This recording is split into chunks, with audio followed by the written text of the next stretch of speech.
Hey,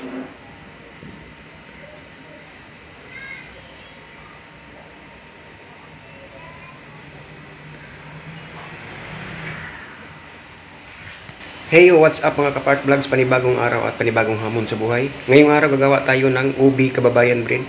Huwag na nating patagalin, gawin na natin, tara.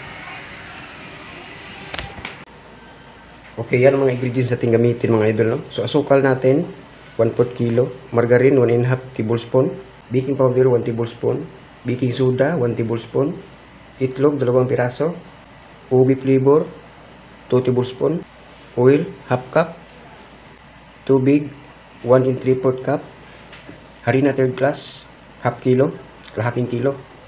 Ngayon ay haluin muna natin ang margarine sa asukal.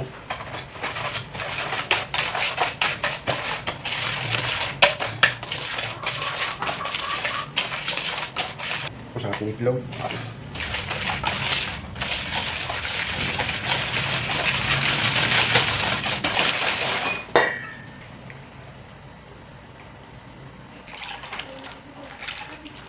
Sama natin ating baking soda dito.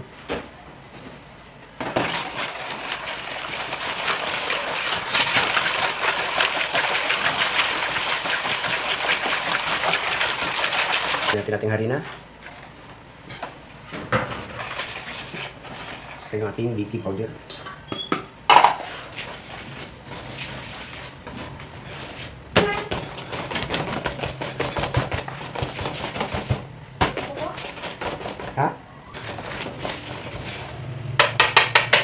So ayan mga idol, ilagay natin to sa ating hulmahan. So ngayon mga boss, no, ilagay natin sa itong hulmahan. So ang hulmahan natin ay banyahan lang natin ng melted margarine, pwede rin mantika. So gagamit ako ng takalan, 1/4 cup ang ginamit ko dito. Huwag lang masyadong punuin. Ayan.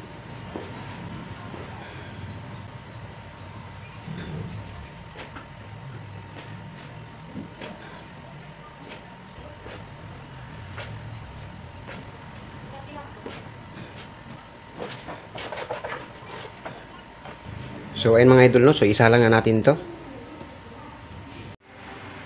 So ayan mga boss, isa lang natin siya sa 200 Celsius degrees ang ating oven. At kailangan malakas ang ating apoy, ganyan kalakas mga boss, ano?